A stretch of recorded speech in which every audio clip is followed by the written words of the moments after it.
Never thought I'd be the type of person to air dirty laundry in public. I was raised to handle problems privately, to work things out behind closed doors. But after months of gaslighting and lies, something inside me finally snapped. Let me back up.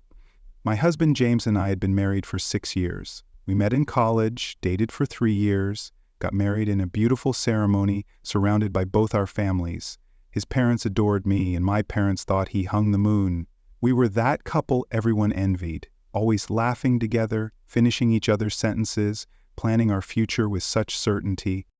The first few years were everything I'd hoped for. We bought our first home, adopted a dog, traveled whenever we could. James was attentive, thoughtful, the kind of husband who remembered anniversaries without reminders and surprised me with my favorite takeout after hard days at work. Then things began to change. Subtle at first. Late nights at the office, new friends I'd never met, a password suddenly appearing on his phone. When I asked about these changes, James always had an explanation ready. The project at work was in its final stages. His new friends were just colleagues blowing off steam. The password was for security, since he had sensitive client information on his phone. I wanted to believe him, I really did, but the knot in my stomach grew tighter with each passing day. The first concrete evidence came in the form of a credit card statement. A charge for a hotel downtown on a night when James had told me he was at a work conference in another city. When I confronted him, he laughed it off, said it must be a mistake, that he'd call the credit card company to dispute it. "You're being paranoid," he told me, his voice tinged with annoyance. "This is why I didn't want to share the credit card statements with you. You overanalyze everything." I actually apologized for questioning him. The hotel charge mysteriously disappeared from next month's statement, and I convinced myself it had indeed been an error. But doubt, once planted, grows like a weed. I started paying more attention. The late nights became more frequent. Sometimes he'd come home smelling like perfume that wasn't mine, claiming it was from hugging a colleague goodbye. His phone would buzz, and he'd snatch it up, turning away to respond to messages he didn't want me to see. When I tried to talk to him about my concerns, his responses became increasingly defensive, even hostile. "You're crazy, I'd never cheat," he'd say with a smirk that made my blood boil. "Maybe you should talk to someone about these trust issues." I started to question my own sanity. Was I being paranoid? Was I creating problems where none existed? I began seeing a therapist, not telling James that my sessions were primarily focused on whether I was correctly perceiving the warning signs in my marriage.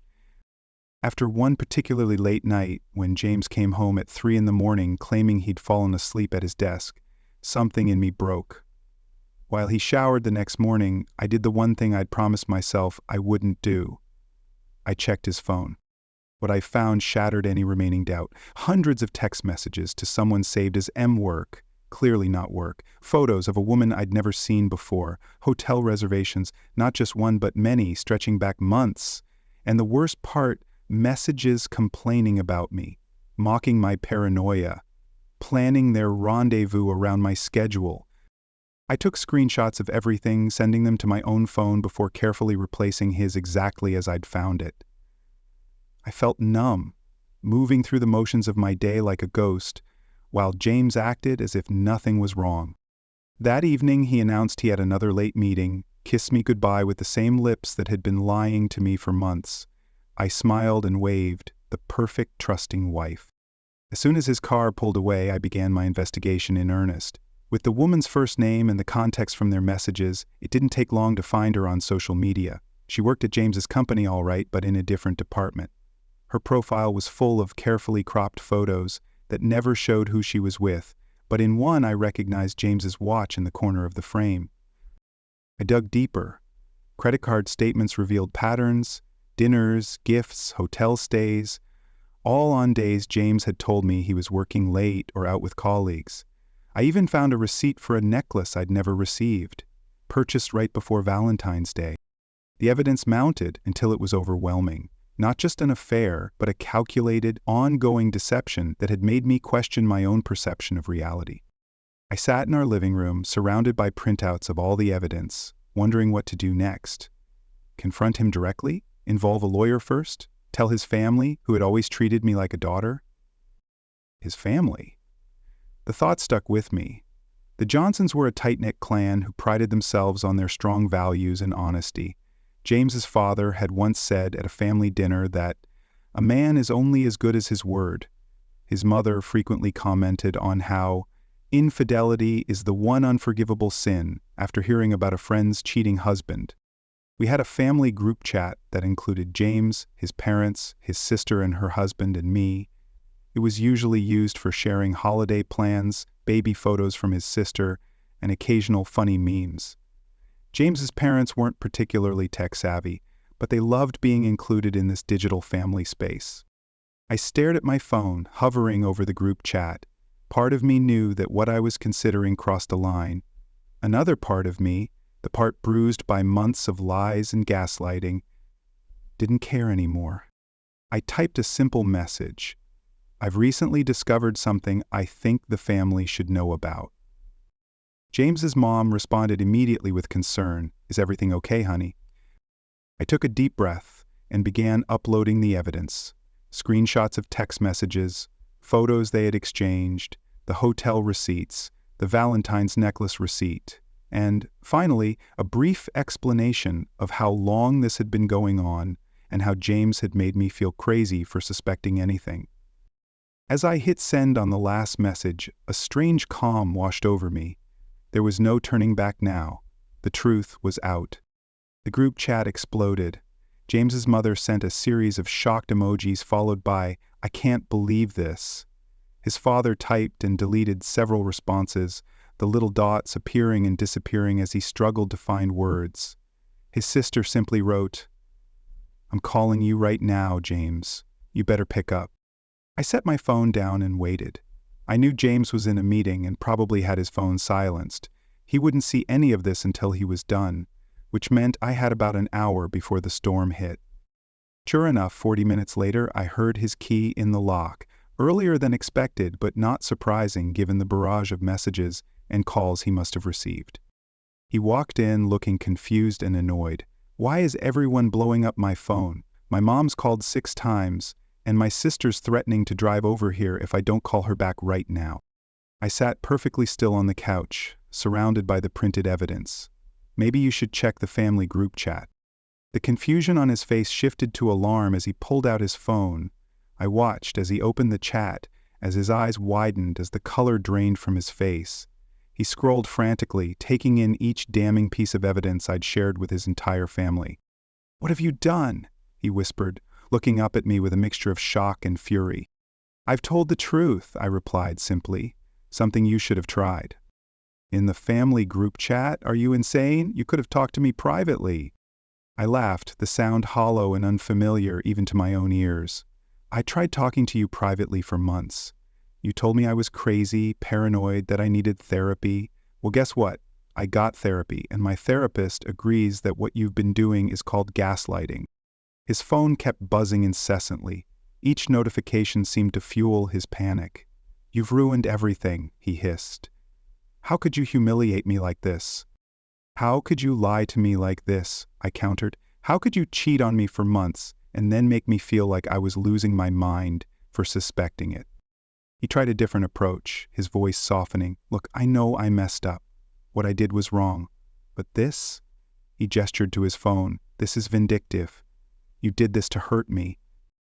"No," I said firmly. "I did this to expose the truth. You didn't just cheat on me, James. You manipulated me.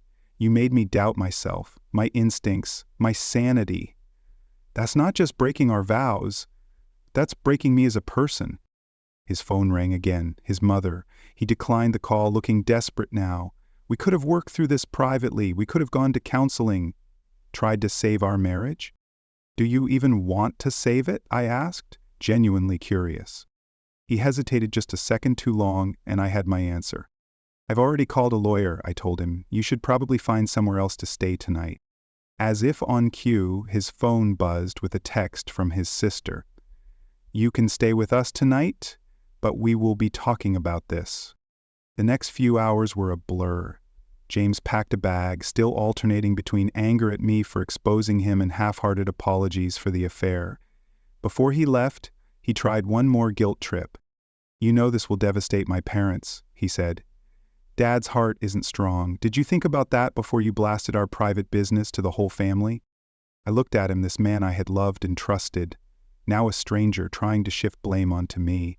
"Your father deserves to know what kind of man his son really is." They all do. After he left, the calls started coming in. His mother, tearful and confused, asking for details I didn't want to relive. His sister, furious on my behalf, promising that she wouldn't let James spin this into something it wasn't. Even his father called, his voice heavy with disappointment, not in me, but in his son. I answered them all, explained what I knew, thanked them for their support, but ultimately made it clear that my marriage was over. I wouldn't be giving James another chance to deceive me. That night, I slept better than I had in months. The weight of suspicion and self-doubt had lifted, replaced by the certainty that I had done what was necessary, if not what was nice. The family fallout continued for weeks. James's mother vacillated between trying to salvage our marriage and accepting that her son had done something unforgivable. His father, true to his word about honesty being paramount, barely spoke to James. His sister blocked the other woman on social media and made sure everyone in their circle knew exactly why James and I were separating. As for James, he moved in with a friend, not the woman he'd been seeing. According to his sister, that relationship fell apart almost immediately once it was dragged into the light. Apparently, the appeal had been in the secrecy, the thrill of getting away with something forbidden. I filed for divorce the following week. James didn't contest anything, agreeing to my terms with uncharacteristic humility. Perhaps public exposure had taken the fight out of him, or perhaps he just wanted it over with as quickly as possible. Friends and acquaintances had mixed reactions to how I'd handled things. Some applauded me for refusing to be silenced, for exposing the truth in a way that couldn't be denied or minimized. Others thought I'd gone too far, that regardless of James's actions, involving his family was unnecessarily cruel. Even my own parents were conflicted. My mother worried that I'd burn bridges that didn't need to be burned, that someday I might regret such a public disclosure. My father, usually the more traditional of the two, surprised me by saying he deserved it. Men who can't be honest shouldn't be surprised when the truth comes out in ways they can't control. 6 months later, the divorce was finalized. I kept the house, bought out James's share with help from my parents. I still sometimes exchange messages with his sister and mother, who have both been unexpectedly supportive throughout the process. James eventually reached out with what seemed like a genuine apology, acknowledging not just the affair but the gaslighting, the way he'd made me doubt myself. Too little, too late for our marriage, but it helped me find closure. Still, in quieter moments, I sometimes question my actions. Was exposing him to his family really necessary? Could I have achieved the same outcome, freedom from a deceitful marriage, without the public humiliation? Did the satisfaction of everyone knowing the truth outweigh the potential harm of such a dramatic disclosure? I don't know. Even now, I go back and forth. The therapist I started seeing during my suspicions, and continue to see during my recovery, says there's no perfect way to handle betrayal of this magnitude. That my response, while unconventional, was understandable given the psychological toll of prolonged gaslighting. So I turn to you now. For the affair itself, James was clearly in the wrong, but for how I exposed it, dropping everything into a family group chat rather than confronting him privately, am I the a-hole